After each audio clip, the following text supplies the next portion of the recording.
Okay, so as mentioned, we're looking at Beyond Powerful Radio, chapter 28, page 315 to 322. So we're looking at programming content. And the first thing here that we're looking at, like I just mentioned, is just because you can say something doesn't mean you should. What does this mean? It means we tend to talk about a lot of things that are irrelevant or that are not relevant to you, or something that doesn't take you into account, so something you might not care about, right? And as a communicator, if what you have to say isn't relevant, then it won't matter whether you are broadcasting on air or creating a podcast or whether you are posting a social media post, etc. It won't have an effect because it doesn't matter to me as the audience member, okay? So we're trying to avoid useless chatter, which means saying anything that's unnecessary. I also call it waffle. So stick to what is important, what is relevant, what is relatable, what is interesting for your listener.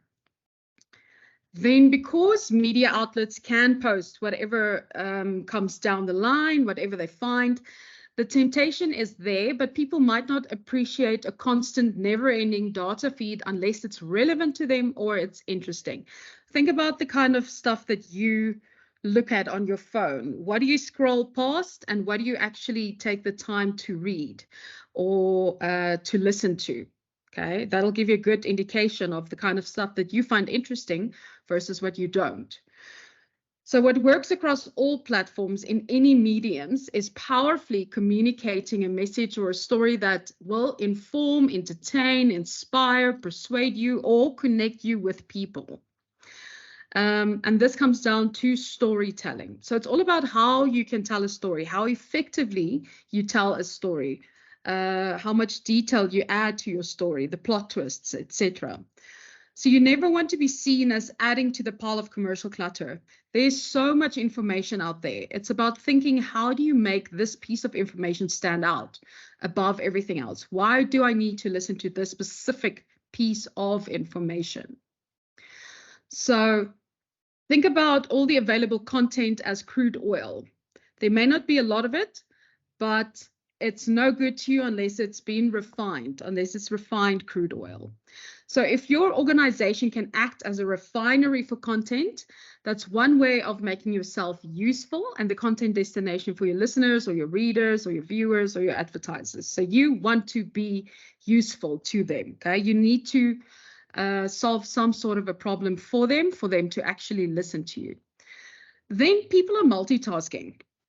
When we listen to the radio, we are doing something else. When we're watching a series, a lot of people play a game, or they might be on their phone somewhere throughout. Think about how long it takes you before your mind wanders, okay? And then obviously at some point it'll come back. But our attention spans are really short. Okay? Our attention spans are 8 seconds long. So I need to grab your attention and keep your attention, but I need to keep in mind that you might be doing 5 other things at the same time. We are busy. People are busy, okay? Your time is valuable.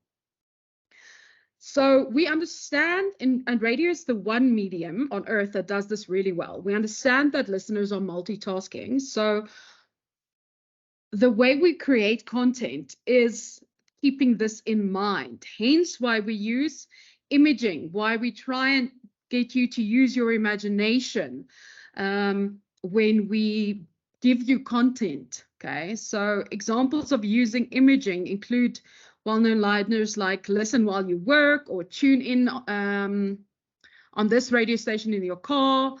So it's all about phrases that tell you that you can multitask while listening to the radio station. So radio's nature as a multitask-friendly medium is one of the most underutilized strengths when it comes to digital opportunities. Radio is a medium that listeners are trained to use while doing other things. We put on the radio so that it's not dead silent, okay? Have you ever gone in a car, let's say an Uber, and it's been silent, dead silent? It's so awkward because you don't necessarily want to talk, but it's so quiet. So you might ask them to switch on the radio just for a bit of background noise, okay? So producing online content that is relevant to the station's broadcast might just be the key to easily getting more page views and more time spent connected from your audience. So whether it's from a streaming point of view or online.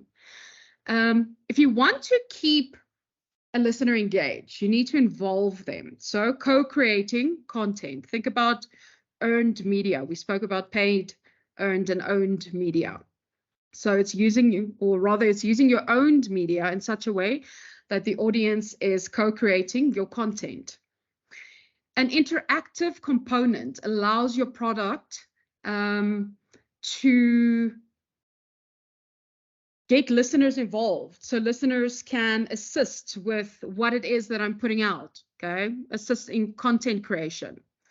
This specific aspect of multi-platform media is important in any way that you are communicating with your audience. So whether it's broadcasting, music, or just news or talking, we can interact with you immediately via online, via the website or social media platforms or WhatsApp, voice notes, etc. You can communicate with us immediately. And interactive media also has another benefit. Your audience can become a source of content, okay? So they can help you acquire different types of content because they have different viewpoints on certain subjects. And if you ask for stories, guess what? You're going to get stories, okay? People have things to say. And if I don't have to say it live on air, I'm more open to communicating with you. So how do the audience find you? Where are you situated? How easy is it for them to find your website or your blog or your vlog or whatever you have done, okay? Because unless I know what your URL is or what the name is of the station I want to listen to, I might not necessarily find you that easy. So it's important that you understand that it's great to start creating content, but how do I know as an audience member that there is content for me to find, okay? So digital platforms help with this. They help with letting me know that you have branded content elsewhere, whether it's on the radio station, on the website, on the podcast, on a blog, on the actual, I don't know, whether there are individual podcasts that the individual presenters are doing, whatever, all over the place, okay? It could be anywhere and it could be anything. It's just we need the digital platforms to lead us there. So having unique content on a website is really important. So give your audience a reason to come to your website. Show them a benefit. If they come, they can hear more or hear something different, something out of the ordinary. So if I show you any website, here's an example. So this is 947's website. If you go onto their website, what do you see? You see their logo. You see their streaming platform where you can listen live to the show. It's easily findable. They show you at the top, you can find their shows, their podcasts, competitions they're running, features, a gig guide, all their social media platforms, as well as what songs have recently played, which isn't loading now. And here they have an ad. So here they're making money out of it. And then they have their latest. So if you go onto their homepage like this, what we just have done, they show you, oops, what is the latest. Then they have an advert. Then you can see who's on air right now. Here you can also easily find the shows and latest on EWN. So their news, okay, latest news. And the top 40. So what was number 1, 2, 3, 4, and 5 of the top 40 with another ad. Okay, so if you go onto the website, you find information from the radio stations. So they share things that happened, like this happened this weekend on Saturday evening. It was the Idols final. So for instance, if you click here, you can see who wrote the article and then what they wrote, blah, blah, blah, and more recent stories. So give your audience a reason to come to the website, okay? Show them that benefit. If they come, they can get more or hear something different. So Prime Media's websites are known for having a lot of competitions online that you won't hear on air because they run it as website-specific competitions. So you might go there to enter their competitions, or you might want to know more about a specific show or listen to a specific podcast. The whole thing is just having other types of information to lead me to your website. Journalists or broadcasting networks go out, and what they do is they take whatever, if it's their phone or if it's an actual camera and audio equipment, and they just make videos of everything that they see, or anything that's important rather, or could be exciting or relevant or relatable. So you make recordings of things, you come back, you edit that thing, produce it, and you add it onto your website. Another thing that works really well, driving the hit counter up, is clickbait. It's like clickbait. So for instance, this article, "Come see the half-naked lady." That sounds like you are going to see a half-naked lady, right? And it's not necessarily a very interesting article per se, but it's about the heading. Your heading hooks people in. It gets me to want to go and read this thing, okay? So driving the number of hits on your website is crucial for getting into search engines. So this is your stickiness. So you want to improve the stickiness of your website, which means getting people to stay for longer, instead of increasing your bounce rate, which is if I go to your site and under 6 seconds or under 30 seconds, I'm gone again, okay? So you, on average, want people to visit at least 3 or 4 of your tabs, okay, to drive up your hits. And how do we do this? Cross-promoting the website on your radio station, okay? It's quite important to drive up the hits. But then another thing that's important is to get the station to pop up somewhere at the top of the search engine listing for a topic. And to do that, that's where these clickbait kind of headings come in. So for instance, this specific example of "Come see the half-naked lady" was a Fox News article, okay? And in this case, what brought people to this website wasn't the news itself necessarily, but the heading. So all that this thing was about was, it was about PETA, so the animal rights group, who use bikinis or less to bring attention to their demonstrators. So this person interviewed and shot a video of one lady protesting outside of a KFC. The radio story was a bit boring, but they mentioned that the video of the bikini-clad 20-something-year-old was available on their website, and their hit counter went through the roof, right? So headings. So if all your station is doing is streaming the same content online that you're broadcasting all over, you're wasting a lot of big opportunities, right? This kind of opportunities. Use videos. Create your own videos and post them online. Owned media. These videos should be short, entertaining, normally funny, and brand orientated, but not a call to action. So it shouldn't send me anywhere. It should just be a story, something about the station or something that involves the station somehow, something that's entertaining, or like I said, funny, but short. So something to think about. How do multi-platform access affect selling and buying? If I have multiple platforms that I'm using, right? That means that I have different types of platforms that you can buy airtime on. So obviously you can buy airtime on the radio station, but I just showed you the website with banners. So you can buy space on the banners.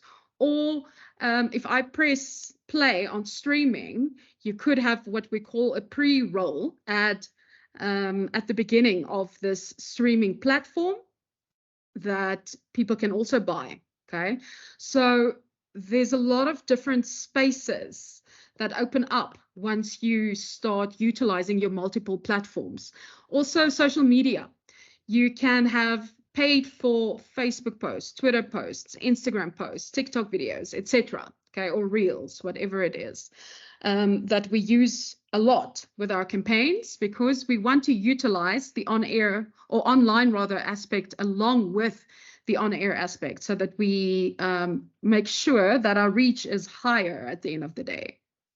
Now, from there, how do you use digital media to grow your audience? So as soon as you can start growing your web traffic, there's a big change in how people perceive you. So firstly, your perception, but secondly, the amount of advertising that you receive becomes higher, because your web traffic becomes higher. And if I Google something, your website will come up higher on Google rankings than it used to. Okay, so you'll also get your rating goals. So Daniel Astander offers a couple of ideas to encourage your listeners to visit your website. Firstly, develop content online doing something that you love. So it doesn't help that you create content simply for the sake of creating content. So remember, content is king, but context is queen.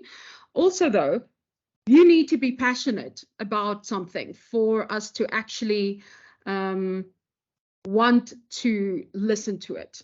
So if you're passionate about what it is that you're talking about, and you give it to me, provide it to me in such a way that makes it sound interesting, then I will be interested. But if you're bored, guess what? You're going to sound boring, and I'm going to be bored, and I'm not going to listen to you.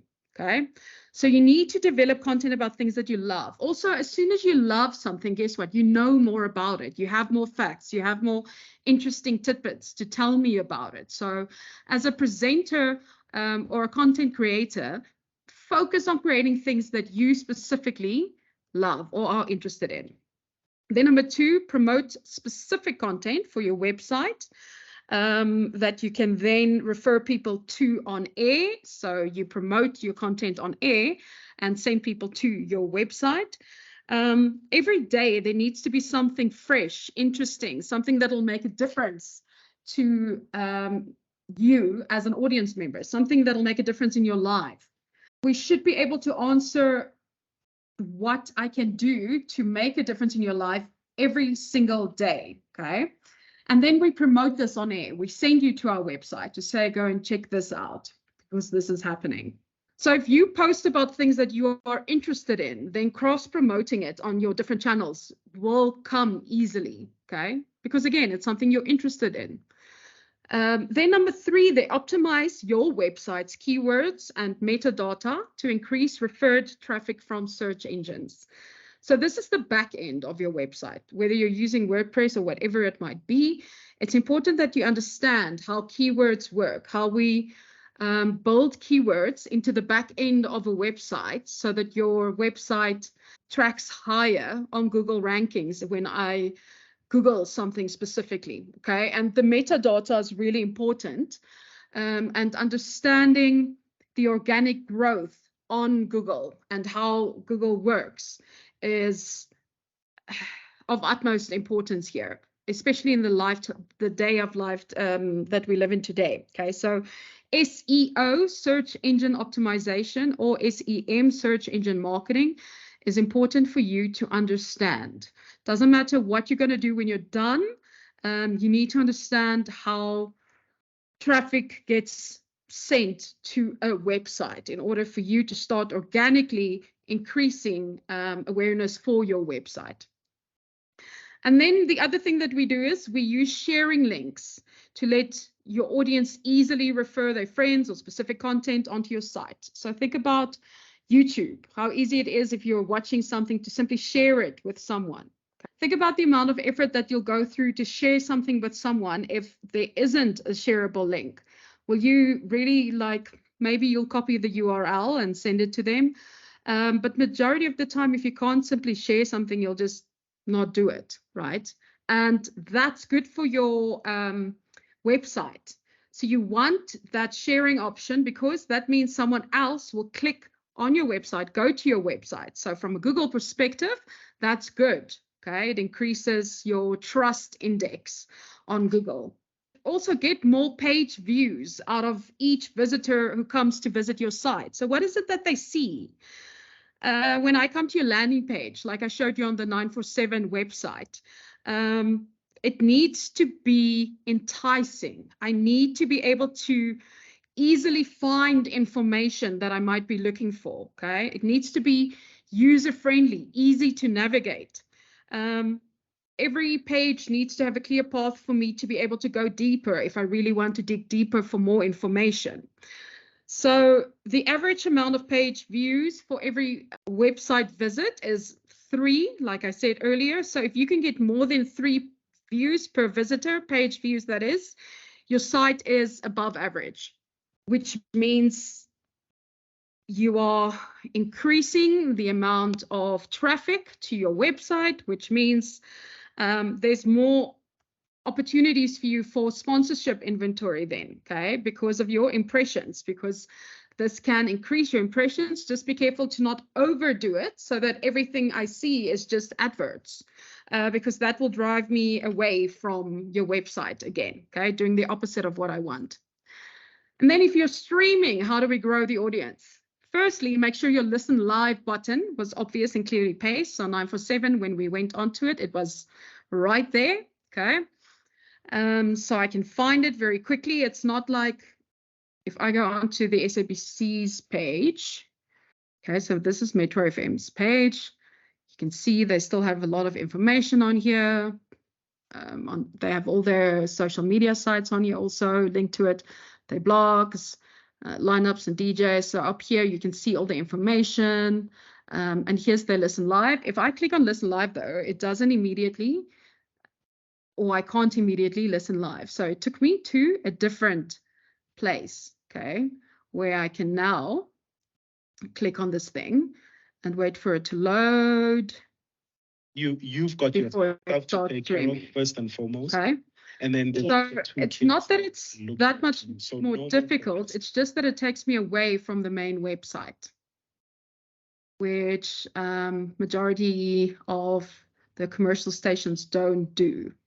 Put links in your show's stream, or put links of your show's stream in your email signature. So make it easy for me. If I email you about something, we send hundreds of emails per day, or don't know about if you're doing that yet, but you'll get there. So having your stream in your email signature makes it easy for me, if I'm curious, to click on it, and it'll just go there immediately and start playing it, okay? Also, another way of doing it is add your show and your radio station to yellow page type of content websites. So directories, there's a lot of them out there. From the top of my head, Iono FM is one that plays a majority of the radio stations in South Africa's content. Also, there's radiotower.com, there's webradio.fm, there's streamfinder.com, there's penguinradio.com. So there's a lot of different places where you can add your radio station's URL, streaming URL, so that people can listen to you.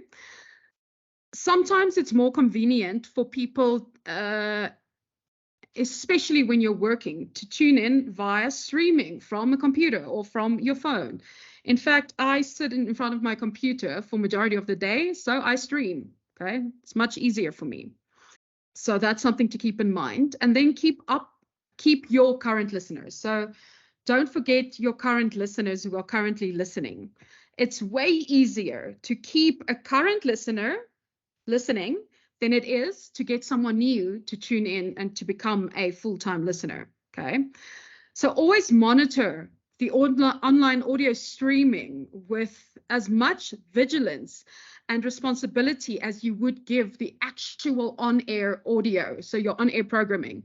You need to be monitoring your streaming data just as well, because that tells you a lot about your current listeners who are currently listening to you.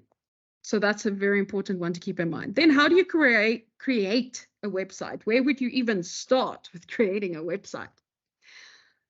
So you have to ask a couple of questions, okay? Because your reputation is on the line anytime you put your name on something, especially on your online presence. which can be copied and linked and sent around the whole world in a number of seconds. Okay, so it's very important that you realize that professional help might be needed when you create a website. In fact, I would say get professional help to create a website unless you yourself are really good with back-end coding and front-end developing, which you're not studying, so I don't think that you are. Or you might be, you never know. So things to keep in mind are safety measures to protect privacy, not just the privacy of your website, but the privacy of people visiting your website. Okay, so when you're planning a website, you need to ask yourself, why would anyone spend time on this website? Why would anyone tell a friend about it? What is your strength as a website, and what are you doing to protect it? Okay, how are we mitigating risks? No one likes to have their privacy invaded. That's a big one, is to keep that in mind. So you might ask for my email address or my cell phone number, but as soon as you start asking me more personal kind of questions, like for instance, I don't know, what's my street address, my marital status, what is my income, things like that, you're going to alienate me. Okay? You need to give your user a sense of comfort and control. And that's how slowly but surely you can build brand loyalty to your website and then to your brand. So do's and don'ts. Do put yourself in the position of your listener. So keep of your user rather. Think like the person you want using your website and not like someone who's creating it. Keep your index pages simple, but present the user with a couple of options at the story level. So users respond better to fewer choices when I'm looking for something, but then they look for options when they complete a task. So it doesn't help you give me a menu with 100 different categories. So let's say there's 5 categories, but within each category, you might have quite a few different options for me. Okay. Then anticipate what a user would want to do next when they go onto a website. So then offer them that chance that they can go and do this. So users want specific things for specific websites. There are reasons I go onto, for instance, Superbalist, because I'm looking for a specific item, or I go onto a radio station's website because I'm looking for information about the current presenter, or I'm looking for, or I want to stream, or I'm looking for more info on this specific show, whatever it might be. Okay. So for instance, also something that might be happening tonight, perhaps the president is giving a speech tonight and I'm uncertain whether it's what day it's going to be on. So make sure that that kind of information is on your website, because you should be reputable, should be able to trust you as a source. Become the authority. So links to sources outside your site don't lead users away from your website. What it does is it brings them back more frequently because you become the authority on that specific topic. So don't be afraid to use links that'll take people away to another website. Okay. Use other media and other platforms. So figure out what works best. Whether it's your website, the mobile, so you're using your phone, whether it's social media, etc. Also keep in mind when you're building a website, there's Android and then there's Apple, and it's 2 completely different things that need to be built. Okay. So the one won't work on the other one. So you need to, in essence, build 2 different websites. So think about what is most cost effective for you, to have Android or Apple, or can you do both? Then again, creating a website for a laptop is different to creating an interface for a website for a mobile phone, so for a phone.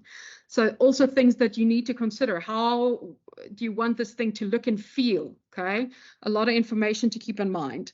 And then optimize your site for search. Again, search engine optimization, something that occurs a lot because it's really important for us.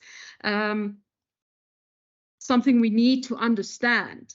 So you are many more times likely to get traffic as a result of a search than by browsing. I'm not going to browse randomly until I find you.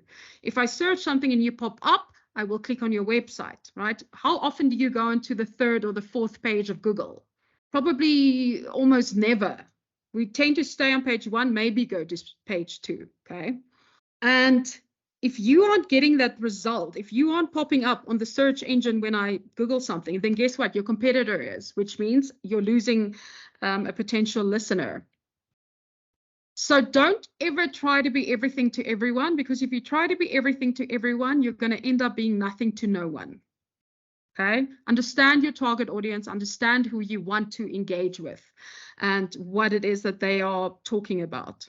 Then apply linear thinking to a non-linear moment, or rather medium. So you as a listener always need to feel in control of your experience. So we need to understand, and this is where things like Showmax and YouTube are doing quite well, and Netflix, is understanding the user and keeping that information. So saving the tickers, saving the scrolls and the uncontrollable audio or video, so that you can be in control of this experience that you're having.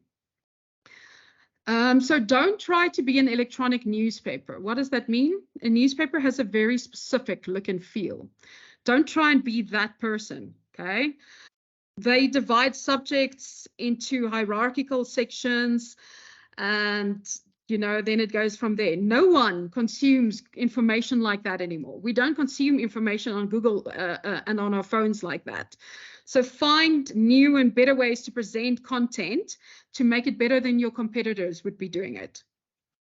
And then think about what works today and whether that is going to work a year from now.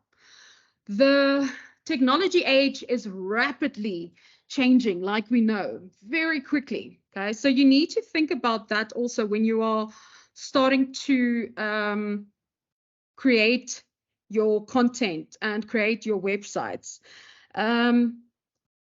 Things that are working today might change even in a month from now. So you need to think whether this will still be applicable a month from now. Technology is changing very fast, like we said, and users are very fickle when I can't see them. So keep up with the trends and be ready to move with them when they change, okay? When things happen, you need to be able to move along with them. So whether you are developing a multi-platform strategy for a radio station, a show, for TV, for digital radio or TV station, or for a blog or a vlog, whatever it is, or even a product like a chair, whatever. There are a couple of fundamental questions that you need to keep into consideration when you start thinking about creating your website, okay? Because there are 8 different categories that you need to consider, which is your content, community, communication, commerce, monetization, movement, management, and the measurement of this thing. So important information that we need to consider and think about before we start actually building the specific website. Okay. Right. I'm going to stop it here for today. And then tomorrow we're going to finish up with just quickly summarizing these 8 categories. And then we're just going to look at how you would start creating certain powerful radio content for a website and the difference from online to that. And then we're pretty much done, okay? Then you should have a lovely rest of your Monday and hopefully see you tomorrow. Okay.